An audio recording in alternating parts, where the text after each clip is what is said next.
Welcome to the Empower LEP podcast. I'm your host, Jana Parker. I'm a licensed educational psychologist, a group practice owner, and the owner and a mentor at Empower LEP. Today, I'm hosting for the second time Misty Bonta of Get Psyched, and she is, oh my gosh, so amazing to talk to. We go through her journey from, her teenage years and what brought her into her interests in mental health. She's been running Get Psyched now, which is her private practice, for a year. And so she gives us updates, like a kind of year in review, tells us about what she is up to now. And I feel like we could have gone on and on forever, but we stopped after like an hour. So I'm really excited for you to hear this podcast episode with Misty Bonta. She is, like one of the only people who we have had on now twice. But before you listen in, I want to talk about the podcast mentorship giveaway. So I am giving away an hour of my time to the lucky winner of those of you who are putting a review on Apple Podcasts. So please put a 5-star rating and review on Apple Podcasts and you will be entered to win. So today I have my spinner out and I'm going to spin the wheel right now and announce my winner.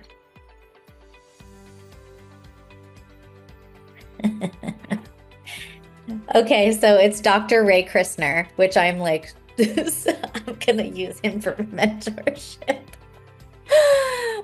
Ray Christner, you are the winner of an hour of my time. I think that I am the real winner in this. This is so funny. I knew that was going to happen. Okay, so everybody write a 5-star rating and review. I am just adding them to this. So like the sooner you do it, the more chance you have of winning. And listen in, and I hope you enjoy this podcast as much as I enjoyed talking to Misty Bonta. Welcome back to the Empower LEP podcast. I am here with a return guest, Misty Bonta of Get Psyched. Welcome, Misty. Hello. Thank you for having me. I really appreciate it. Yeah, you were on about a year ago, and so here we are a year later. You were one of our very first guests, and I am really excited, really, just to hear about how your journey has gone over this year, because you had just started, you had just quit your school job, and you were like, I'm in this. And yeah, so I'm excited to hear what's transpired. Feel like I was just like, my mind was just in circles and I didn't even know what I was doing. It was Christmas break Yep. when we did that podcast. And Yep. yeah, I think I was frantically like writing reports and my head was literally just spinning. And I wasn't even sure if I was can continue on my own. And yeah, here I am a year later. So yeah, thank you so much for having me on. I'm really excited to kind of share what has happened in Yeah, the last year. same. So We have a couple mentorship groups going, and one of the things that's coming up in our Overwhelmed to Impact group with Scott Robeson is, we're really working with self-doubt and the kinds of fears that people have are they don't like when I listen and I'm like, those don't really stop, right? yeah, But you learn, you grow, like you continue to grow as long as you stick with it, you continue to grow and things continue to come up and you continue to kind of like um, battle with those internal thoughts that you have. But um, I think hearing from people who have gone through it helps yeah, people go, oh, okay, like there is actually a path, right? You just have to kind of figure out what that is for yourself and then right, work with all those feelings within yourself. Um, but right. yeah, yeah, they never stop, but it does, things do change. I don't think you need to know the path. I think that's the other thing, right? Like you may have an idea of where the path is, but it's taken a lot of different turns. Yeah. Um, and I remember talking about imposter syndrome too in that last podcast, which, still definitely comes up, and there's definitely fear. But I think each time you kind of step out of your comfort zone is, and take that leap. And then you're like, okay, I did that. Oh my gosh. Like, you kind of shock yourself.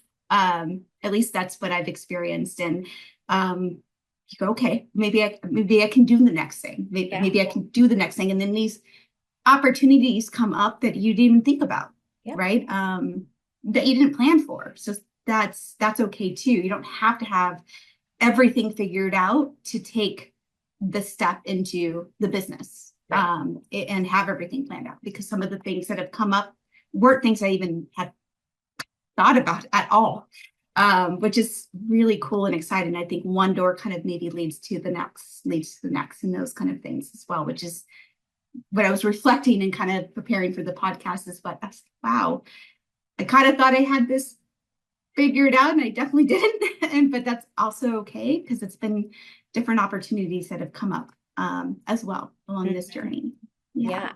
Well, take us back a little bit into, because for those of us who are new to Misty, which I don't know how you could be at this point, but um, if people don't know, I know that you have a real passion for work in mental health. That's really kind of been why you became a school psychologist, what got you into the field. So take us back and just give us some history, before you kind of jump into where things are going now. Yeah.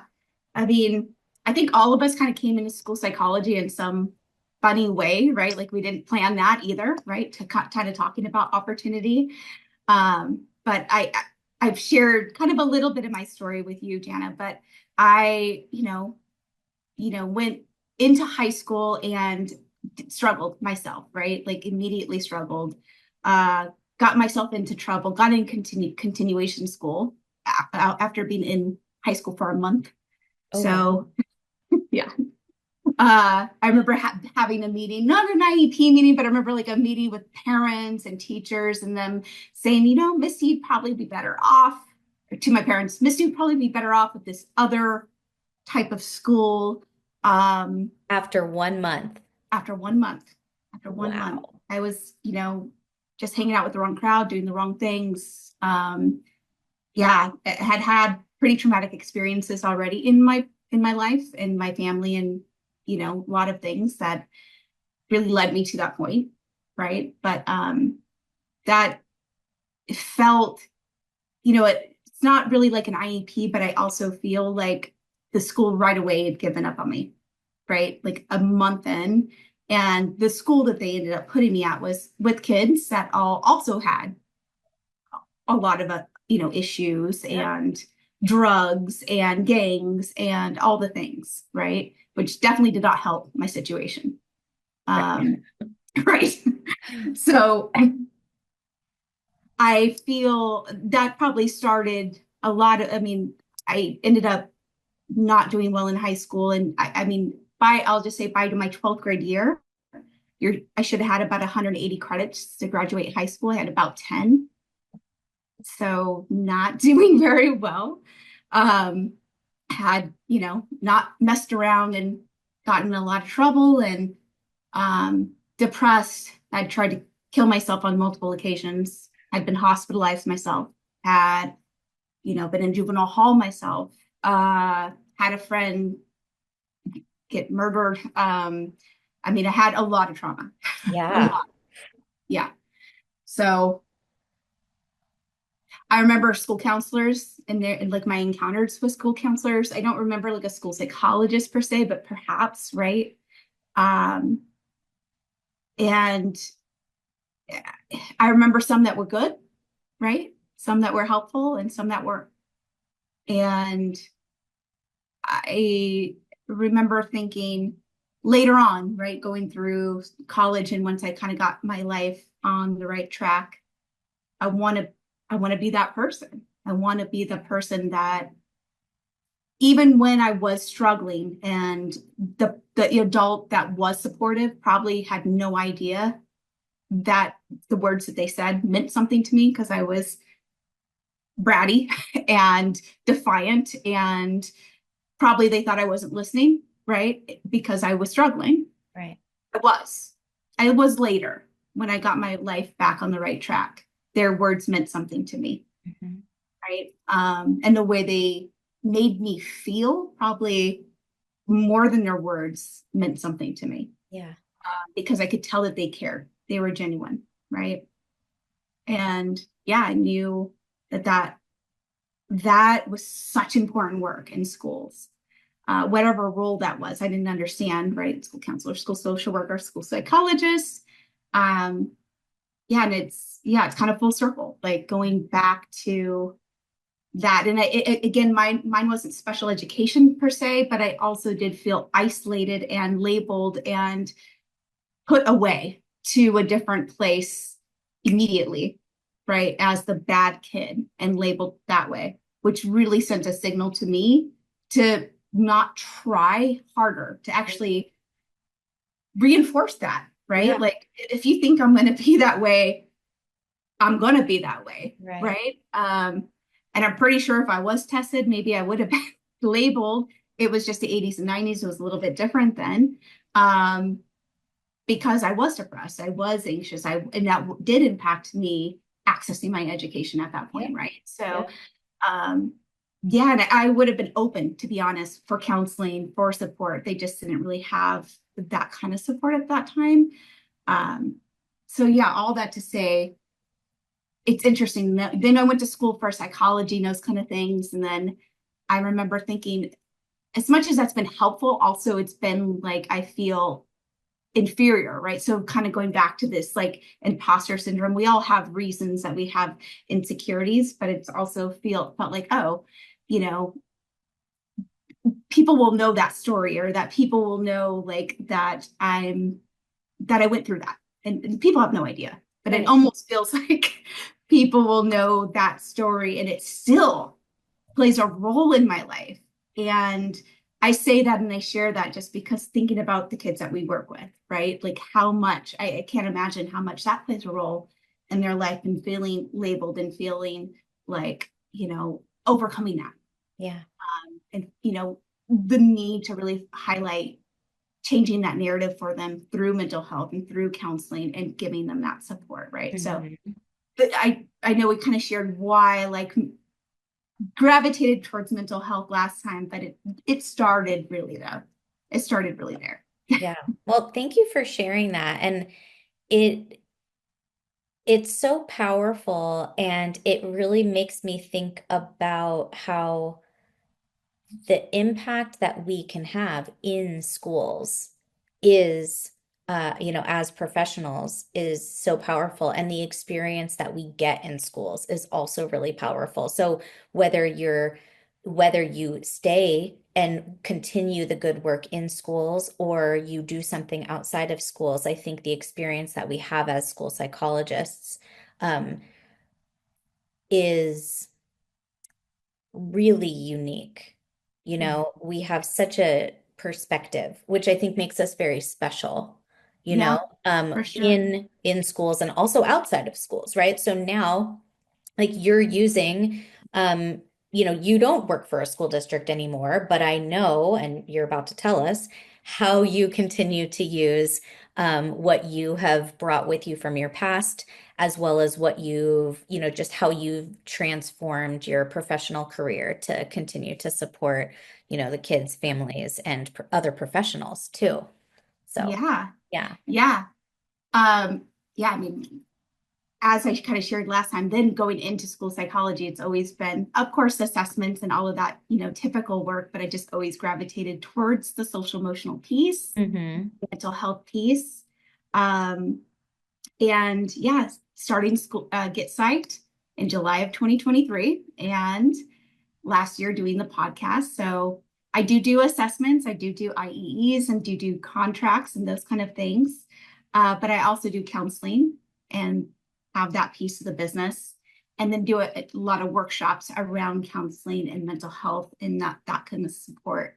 Um, I just felt like that was a piece that was really important. And it's just, even if you do counseling, I feel like it's a whole different lens. It's a whole Yeah. different part of our brain, Right. right? Like, and it's such a hard role too, if you do in schools, like to be expected to have this huge caseload of counseling and huge caseload of testing.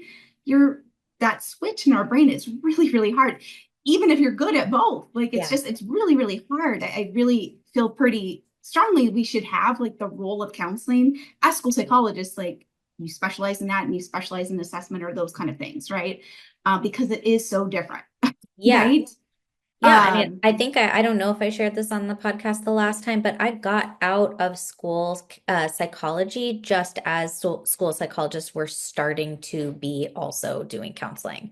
And I was like, I'm getting out of here before I have to do that because I don't know how to do that at all. And even right. though my program was very much mental health based and I got a Yeah. really good foundation in that, I literally quit a PsyD clinical program because I did not want to be a therapist. And I went to a school psych program because I wanted to do assessment, So when Yes. they were like, "Oh, like now everyone, you guys are going to be doing direct service with counseling." It was like 2018 and I was like, "No, I am going to be a program specialist." And like cuz it was like I was going to have to go back to school and take a bunch of professional development and Right. whereas some people, like you said in the last podcast, like that's all you went to for Right. every time you went to NASP or CASP or anything, you were doing Counseling. professional Yes. development and counseling. And I was Right. doing not that, I was doing, Right. right? So like, Right. how do they expect everybody to just be able to do like all the things? And that's also what's so amazing about being in private practice is you get to do the things that you have really done a lot of work in and professional development and learning. Right. Yeah. And in schools, you're also building the SST, well, oftentimes like helping build an SST program and MTSS, all the things, right? And All the also the things. crisis, and your head is like, it's awesome that we have that big wheelhouse, and it often leads to quick burnout because of just being all the things, especially people that are really passionate about the field and good at their job, because then you're doing all those things Yeah. and pulled in so many different directions, right? So, I mean, if you have a small school and you're able to kind of do that, but oftentimes, I mean, I've had years where I've done 100 assessments and the counseling and all, and I wasn't doing well, Right. Right. right? My life took, a toll on that, and that's not okay. Yeah. So yeah, I mean, I definitely want school psychs in us to do the counseling. I think we're in such a good position to do that work. And I know that from, using my LEP to do clinical supervision of AMFTs and ASWs, while they have great experience as well, like they also came without having that educational piece. And we'd have to teach them like even what an IEP was and all of those things, Yeah. right? Where school psychologists were already with that information. So I think that we just need more capacity really to be able to then specialize more in that and spend more time with that counseling piece. But yeah, in private practice, I don't take a huge caseload for counseling because I am doing assessment too, but it is such a passion of mine that I needed it. So Yeah. I Question. get, yeah, When you do contract work with school districts, yeah. do you do counseling there or just assessment? For now, I'm just doing assessment, but I'm just about to become a non-public agency. So this has been something that I've been working on for a while.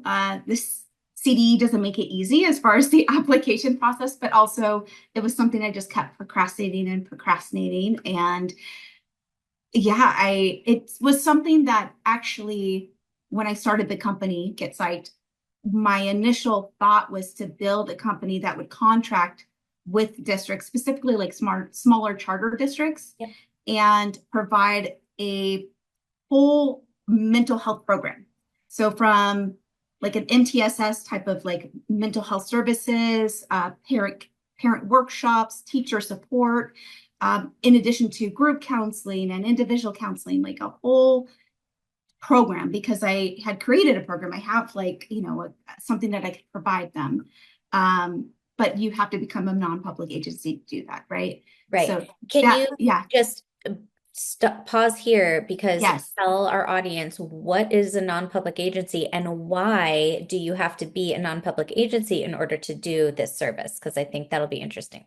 Yes, so a non-public agents, well, to be able to contract with school districts for assessments, you don't need to be a non-public agency, but to provide services, so speech services, occupational therapy services, behavior services, and counseling service, any service that Yep. you would see on an IEP, you have to become a non-public agency, which basically then you could do fingerprinting. You would have be able to like be a formal agency that can do fingerprinting and do legal background checks, right? Because that's the big piece of it. Yeah.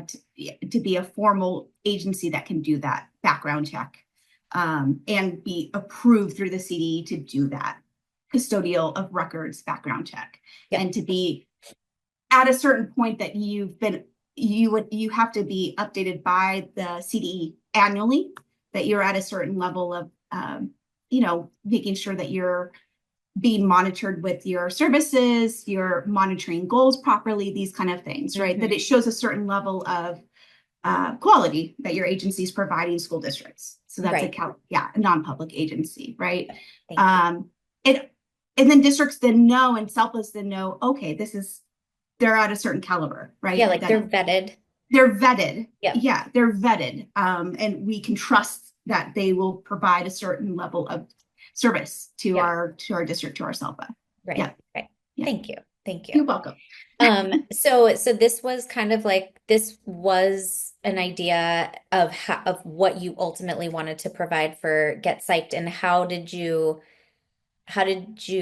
kind of step on the gas to make this come to fruition over this year? Yeah, I'll take a step. I remember COVID, there was a company called Wellness Together. They're probably still around, or these companies that were providing services to school districts, kind of like that. But I saw a gap between companies that were providing services to school districts, counseling and mental health services, that didn't understand the educational piece, and really like tie it all back together. Yep. Right. So they would maybe come and do some sessions with the kids, but they wouldn't communicate the goal. They would just see the kid maybe 10 sessions, and then we would ask, okay, what did you work on? We couldn't even communicate that piece, right? Like, or you had to like put the goals in for the people who were doing those services because right. they didn't know It just how to felt get, yeah, piecemealed. It I remember. didn't Yep. flow well. And so that, even kind of going back, that was where I thought, "Oh, we could do this differently. Yeah. And we could do this more integrated. We could do this more holistically and with a more kind of educational clinical blend versus just clinical, right? Yeah. So that's where it started. Then it kind of has gone all over the place because IEs, I think that I could just do IEs and have a business like flourishing. There's just such a high need. But yeah, and then it was hard to kind of figure out how to do the NPA, and it's going to be hard to figure this out, to be honest. There's going to be a lot of, I will have to hire a team and like liability and a lot of things to think about. So I think I started to procrastinate and kind of put it on the back burner because it's scary. I'm scared about kind of taking this next leap and like really building what I had initially planned, right? But I met with Scott, your coach, your recommended coach. Yes. Had a very emotional session with him. And he saw that, like that was the first thing that came up, was this like initial vision that I had. And I have all these plans that I like made a little book about this initial vision that I have for Get Psyched. And yeah, it really kind of helped me figure out that it's been fear all along. It's not just the work of how hard the NPA is. It's really been, I'm scared to do it, to be honest. Like I'm just scared. It's scary. It's going to be a lot of maybe money and time upfront that may or may not pan out right away, versus IEs are easy. Right. Like if I continue just doing what I'm doing, it's comfy. Right. Right. So, yeah, that's the That's kind of the new scary next goal of, I know we're talking about the year in reflection. the, that's the thing kind of moving forward. So yeah, Well, that's but awesome. What's your timeline for that? I want to do that by 2020, like the next school year. So to at Okay. least have one contract. I want to start with one small one just to see how it goes. Um, Also Like because, yeah, this coming school year? All this coming right. school year. Okay, cool. Yes. Yeah. Yeah. Yes. Yeah. Yes. Um, I could ask you so many questions about it, but I feel like we would talk too long. Like, do you want to hire um like associate level Right. therapist? Right. Like, what do you want to, who do you want? Or like other LEPs or, what's your, I don't know, what are you thinking? Ah, it's a good question. Yeah, I you might think not know yet. And like, I don't I'm totally know putting you on yet, the spot. but I think I would probably hire at this first contract associate level clinicians and use my LEP as a supervisor for now, but that can't be the model in the long run, right? Eventually, I'll have to have other LEPs supervising and me just managing that, Right. right? 'Cause, Um, yeah, right, because I can't be the person doing no, this. Yeah, you can't do all the things. you cannot, and I think that's what I've been doing, and I need to continue to start like taking the back seat and like managing and having the people do the work Yeah.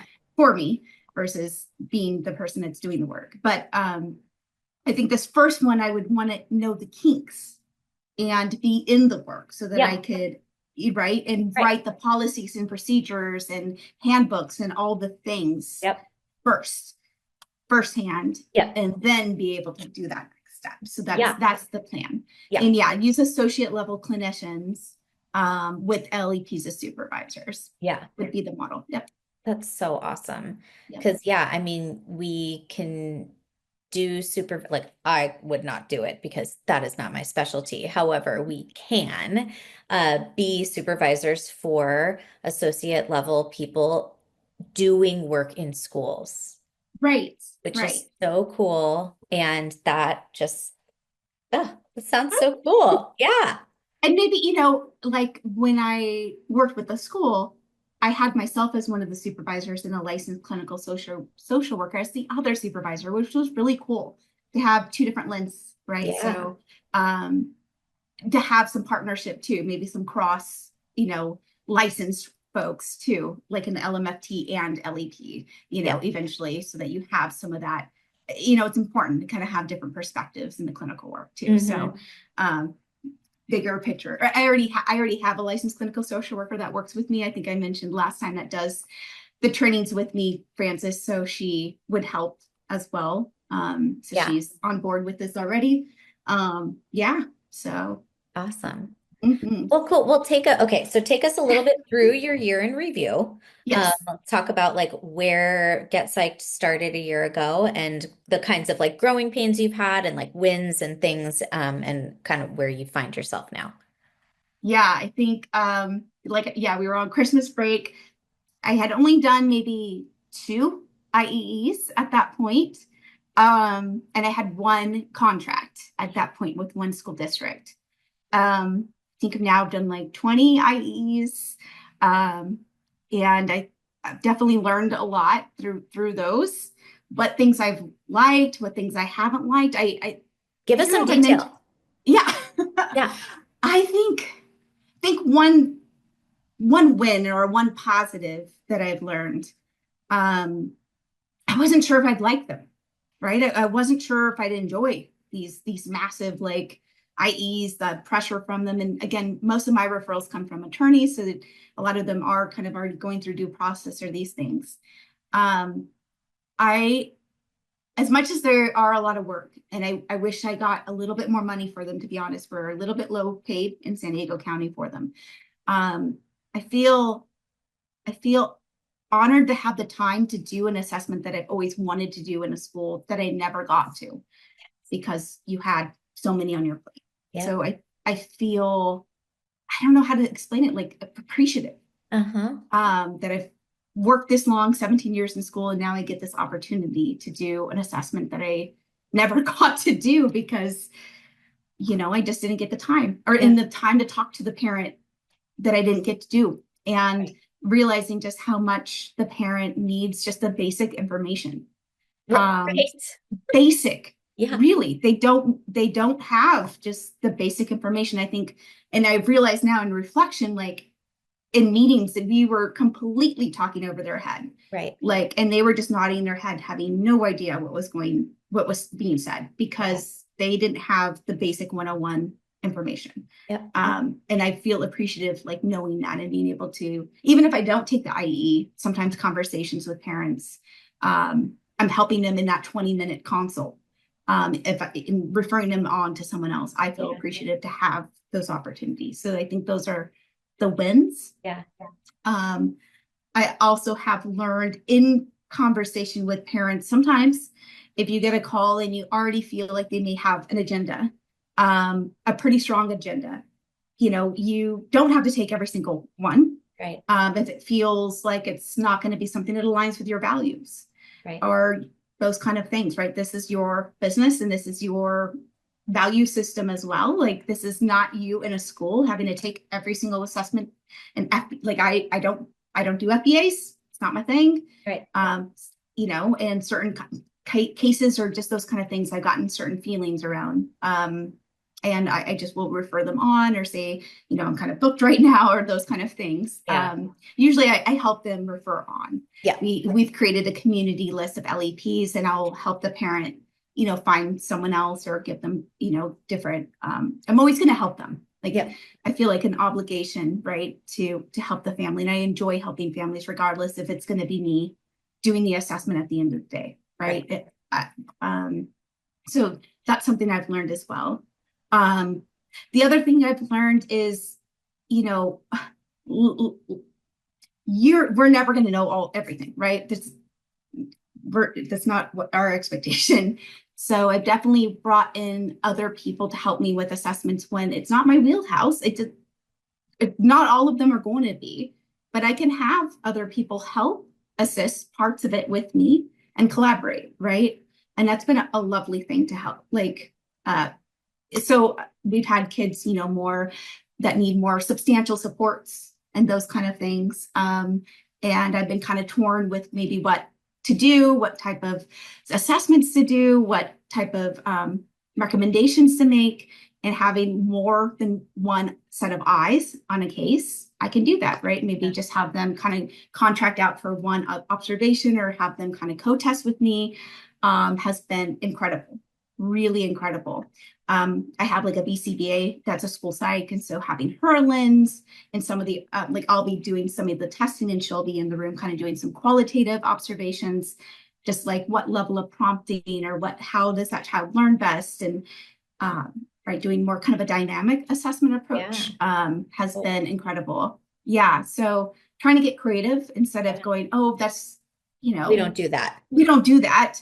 Right. And it's taught me, right? I will make sure that I will get the right tools and people to make sure that child gets what they need. Yeah. Right. So those are some of the things I've learned. And also the feedback session, the IEPs themselves.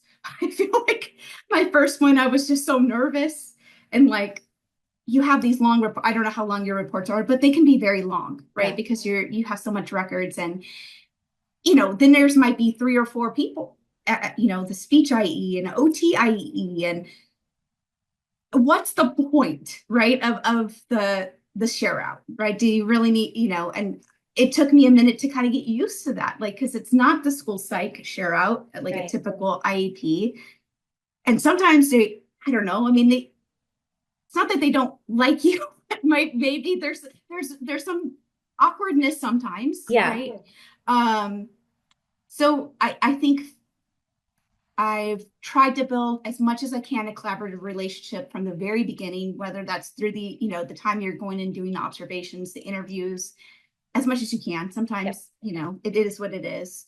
But in that share back, trying to leverage like, oh, the teacher's input, oh, that's what you kind of shared, and having them kind of share back, and just like we would in a school psych feedback session in an IEP. But I guess I didn't think about that in the first couple, if that makes sense. It felt Yeah. more like just me talking, and Yeah. I've gotten more used to leveraging the whole team and having it be more collaborative, Yeah. so it doesn't feel like I'm just this outsider saying this is the thing I'm saying. Right. So that when it does come to that recommendation that they may or may not agree with, Yeah. they just still may not agree, but it doesn't feel just so like I'm saying something that's just completely out of left field. Right. Right. This is why I'm saying what I'm saying, right? This is all the information based on some of the information that you shared, right? This is why. It's not just, I'm trying to say what the parents want me to say, or Right. right. Right. All of those things. So it's still a work in progress, because it Do is so much you information. Yeah. do you meet and have a feedback session with families before you go to the IEP meeting? I always offer, and I feel like there's some situations where I feel like I have, like, not have to, but an ethical obligation to, because there's such a big change in maybe a diagnosis or something like that. That's not really like I'm saying anything regarding the school stuff. So a recent assessment I just did, the child had been diagnosed with autism, right, through a telehealth session where the camera wasn't even on, and all of these things. So through my assessment, I was going to, say that a different diagnosis, right? Anxiety, ADHD, right? That's pretty big, right? Is a pretty big change. And I knew that it was going to have some feelings with the parent, and I wanted to make sure that I was clearly explaining to the parent why, Yeah. and what to do about it, and how to support their daughter at home, really, right? So it wasn't regarding the IEP. Didn't feel like I was being biased or anything like that. So definitely, I mean, it wasn't like, hey, I didn't give the parent a choice. I said, I really want to meet with Yeah. you. Yeah. I mean, the parent cried. It was really like, it was an important feedback session. So Absolutely. Yeah. yeah. So sometimes it's like I have to, but I always offer regardless. And I think that some of them are like necessary, like, Yeah. if that makes sense, especially Yeah. with mental health. Like, there's a lot of times it's pretty sensitive, or there's going to be things about trauma in there, or things like that parents are definitely going to have questions about. Mhm. So if it's a straightforward SLD kind of situation, maybe sometimes parents don't take me up on it, but I feel like there's so much information, and you don't go through it in that IEP, Right. i.e. there's just no way. You're Yeah. just, I mean, honestly, I'm going to go over the summary and the recommendations. That's it. Right. It's Right. about 30 minutes if I'm lucky, Yeah. right? I don't know how much time you get, Jana, but that's sometimes even less. So that's Yeah. about all I get Yeah. in a meeting. I don't want to put anybody to sleep. And Right. yeah, I mean, I find that IEEs kind of allow you to be the school psychologist that you wanted to be. And actually, what happened when I was working in private practice while I was still a school psychologist, so I did like I was doing that for 5 years. So 5 years I was both full-time school psych and working in a private practice. And it taught me I was able to form a different kind of relationship with parents in private practice, because even though you are potentially giving the same information, they are looking at you so much differently because they're paying Right. for you as the expert. And so, just like you were talking about how like they really don't know anything going into these meetings, they're so lost. Like Yeah. doing the private practice work, and even they weren't IEEs that I was doing during that time. They were just private assessments, but it showed me how much parents didn't know. And it made me so much more compassionate, and also just like it gave me a new lens for my school district evaluations. Yeah. And I also started to meet with the families of those evaluations that I was doing in schools before I had the IEP meeting. And Yep. I found because, and then now kind of like doing IEEs, if I am able to talk about what we found and kind of where the differences might be for what we found, um, or maybe it's the same, but being Right. able to describe that in a way that feels to the parent, I think, less like I'm keeping something from you and more like, no, here's just actually the laws around this. Yep. And they just don't have as much, their guards aren't up so much. They don't think you're trying to keep something from them or distrustful, right? So I think it allows for them to have a space too to just understand these things we're saying about their kids that I don't think should ever be shared for the first time in a meeting with a whole bunch of people. You know, No, even if it is just SLD, like they don't just no don't big deal. know, right? They're, yeah, Yeah. yeah. Yeah. I mean, I supervise a psychologist, school psych right now, and the there is like a preschool evaluation that she's doing, and it's like a team evaluation, and not all the information wasn't in the report by on Friday, and the meeting was supposed to be today. And I was like, you can't have this meeting. Like this is a preschooler. I have not gotten to help you look at this. The other people don't have their information in here. Like there's no way we're making decisions about a person who is not even 3 years old like Right. this, you Right. know? So Right. we No. rescheduled it. No. But it's like but I can empathize with the school district people. Like it was hard to get the kid there, and like and someone was sick and whatever, but Of course. still, like you can't do that. These are, I don't know, I kind of went off on a tangent, but No, no, but it definitely, oh my gosh, I mean, think of trying to read all that information about your child yeah, and processing that information regardless of any of it. I mean, that's huge, thinking about any barrier to their learning right. or their socialization or any of that. I mean, that's your kid, Yeah. right? Very, very hard to hear or understand and would take a while to process. Should not be heard in a meeting for the first time. And as you're trying to process and understand that information, not just that, and you know, the emotional piece of it, and then make decisions about that. My Yeah. goodness, in an hour, like Right. that is not okay. And Right. I mean, that's our system. That's not anybody's school psychologists or educators. It's our system here. I don't know why we do that. We should be able to have the report and have time to explain that, have time for them to process that, and then have a meeting for decisions, Yeah. which other Apparently, states do, yeah, other right? states do that. I Yeah. don't know why we have this. Like, why would anybody think that that's okay? Okay, then sign here. Like, what? Right. My Right. goodness. But if They're everyone like shared, working memory. What? Verbal? right. What? And Like, just even like having just sharing reports and then being like, okay, now let's go through the IEP document.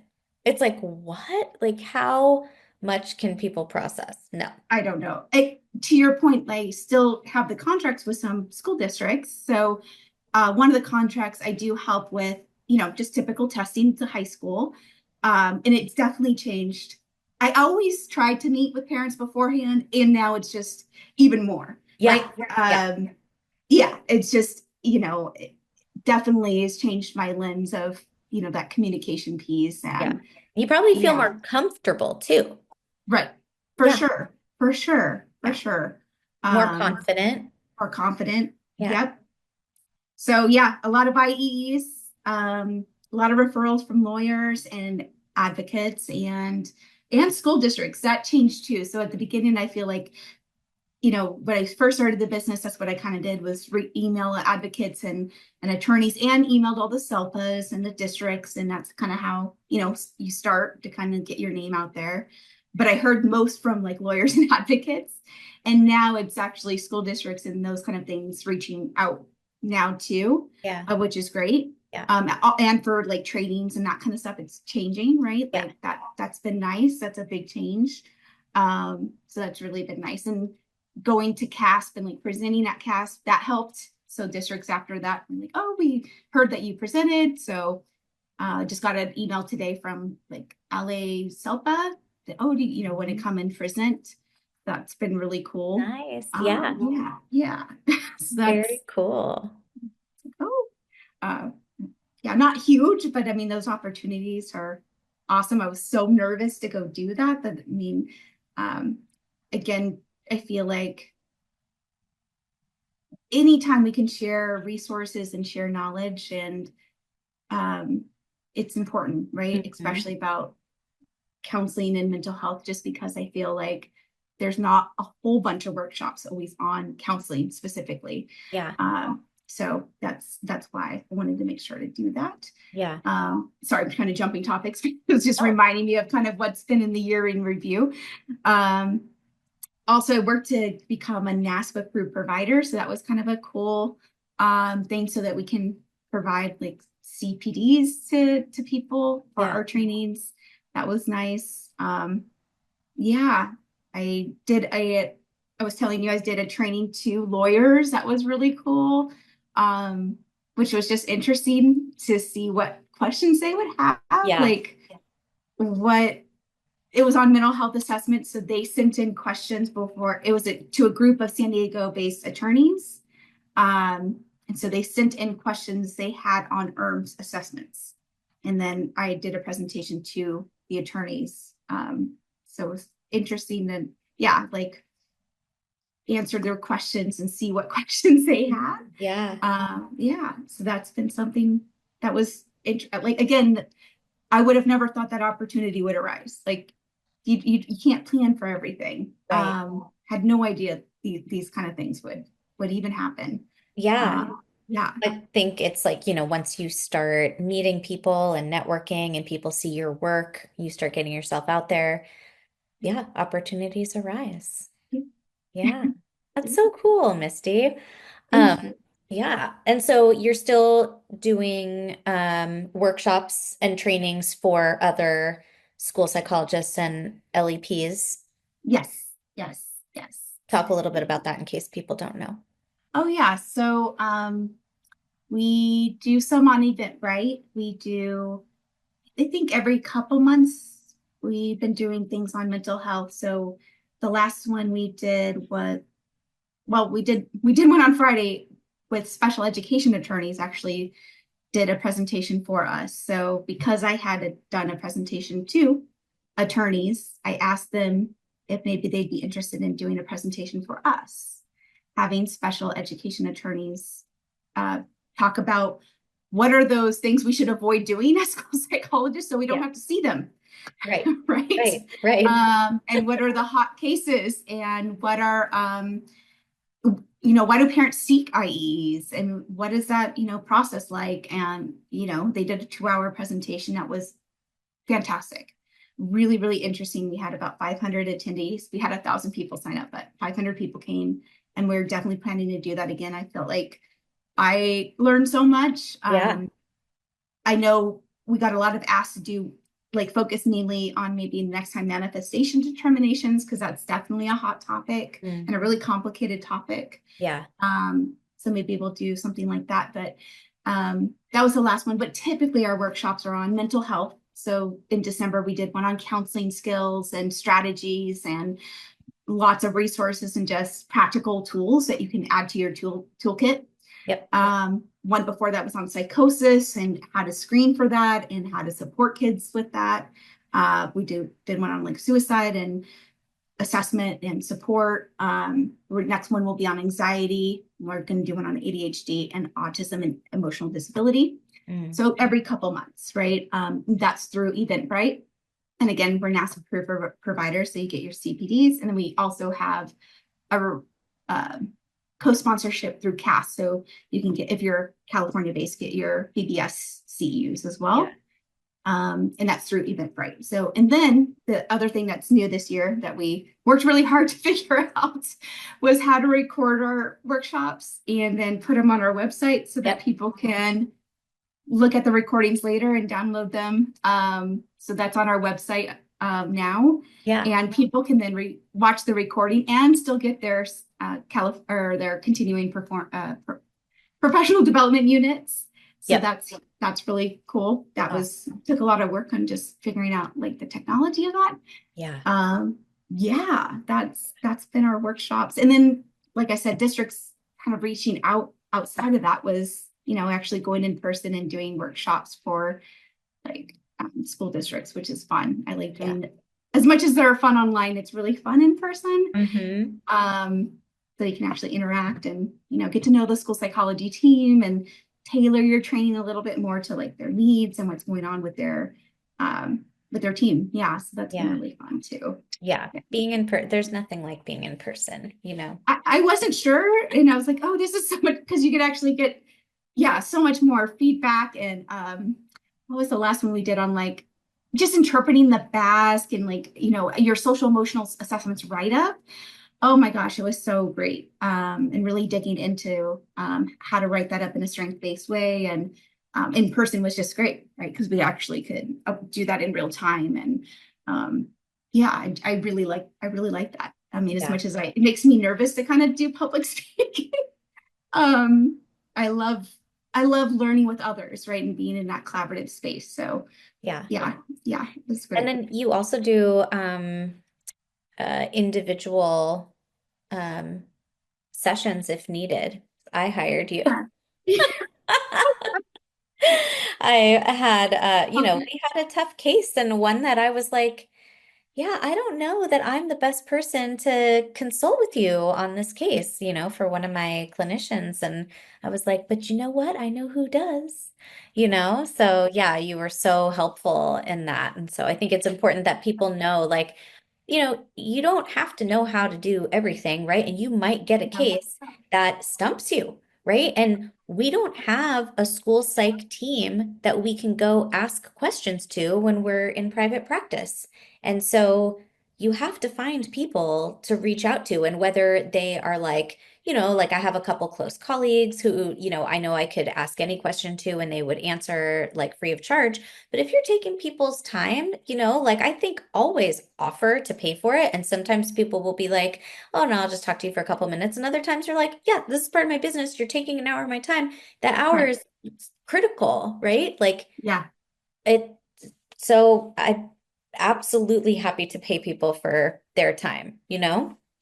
That And was so great. Yeah, no, that was, and you're right. It was something I kind of mentioned earlier, right? Like knowing who to reach out to when yeah, you're, is such an important piece, right? There's so much to know in our field. right. And yes, I provide like one-to-one coaching sessions. So a lot of times around mental health cases or mental health topics. So that's been, I love it. I mean, it's just such a collaborative space. And I also reach out to people, right, when it's something out of my wheelhouse. So Yeah. yeah, I loved working with your person and Yeah. providing resources out, after the fact. And it's just a pleasure. I mean, I think that is such a needed thing. And especially, when we're LEPs, we don't have like a team to go to and ask, or, the school psych leader to go and ask for resources. So Yeah. yes, it's been, that's Thank you. been something that's great. I'm also working on a little kids book. So that's something that Oh, I'm really excited about. And it's going to take a while because I'm just being so nitpicky, because it's like my dog, who was my dog for 16 years, and she's passed, and it's from her perspective on mental health topics. So for example, the first story is on catastrophizing, and she's thinking about having to take a bath, and it's a small worry, and she each day that worry grows and grows and grows. And so how she copes with catastrophizing and her anxiety. And then there's a little lesson about catastrophizing at the end. So I have an illustrator, and they're going to help publish it, but we're in like final editing stages right now. So I'm very excited. I mean, it's just a fun thing to do, but I feel like I would have never done this if I wasn't on my own and yeah. had taken a leap of like we kind of started the conversation, those small like challenges, and going, okay, I can do this. Like, okay, I can do this. I can write a Yeah. kids book. I don't know what I'm doing really, but I'm gonna try it. And getting people to help me. I'm not doing this on my own, right? Right. Francis is helping and my husband helps and friends help. I have kids I'll just read the story to. They don't know I wrote it. I'm like, what do Uh-huh. you think of that? Like, and they're Yeah. honest because they don't know, Yeah. right? Yeah. Awesome. Me that wrote the book. So Get cool. honest feedback. Yeah. Yeah. Well, Yeah. that's great, Misty. Well, gosh, I am, I'm so happy to have spoken with you again. It's amazing to hear about how your journey has been, and you're just getting to do so many things that fill your bucket. And it sounds like you're incredibly busy and also incredibly learning and in an incredibly rewarding way, So like everything that you're doing is like making you happy. Yeah, it's a lot of work. I mean, it's not all, great. I mean, Yeah. of course, right? Life is life, and there's long hours, and there's a lot of behind the scenes tears and emotional things, right? But all in all, I'm so glad that I made the leap, and I think it's important to reach out when I've needed help, um, and take, you know, take that support from others too, and build that community that supports me. I Yep. have a monthly LEP community group that we meet online. Um, that has been like so needed Yeah. because yeah, it does definitely gets lonely and there is very long hours. So, but yeah, all in all, I'm very happy I took the leap. Yeah. So, yeah. Well, if people want to get in touch with you, whether they're like maybe interested in coming and working for you as you're, taking on staff in the future, and or whether they want a consultation session or they want to get you for a training or whatever, how do people contact you? Yeah. So the new website is getpsyched.inc.com. Ooh, And my email is getpsychedsd, standing for San Diego. So getpsychedsd@gmail.com. awesome. And you can email me anytime, reach out. I also run a Facebook group called Life and Times of a School Psychologist. So love to have you join. It's a great community. Yeah, reach out anytime. I love connecting with more people and just supporting. I think that it's just it's just great to connect and support each other. Whether you're an LEP or, school psychologist, Right. we're all school psychologists. So Right. yes, All right. Well, thank you so much. you're welcome. Thank you so much for having me, Jenna. It was a pleasure. That is it for today's episode of the Empower LEP podcast. I hope that you found this conversation insightful and inspiring as you navigate your journey in private practice. If you enjoyed the episode, I'd love for you to subscribe and leave us a 5-star rating and review on Apple Podcasts. It really helps us reach more LEPs and school psychologists who are looking to build their own path in private practice.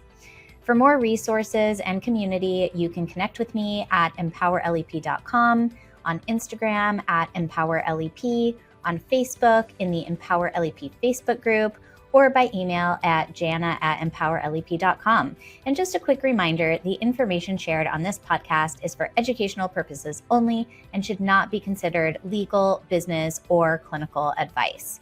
Be sure to consult with the appropriate professionals for guidance on your specific situation. Thanks for tuning in, and remember, you have the skills, you have the knowledge, and you have the power to create a private practice that truly makes an impact.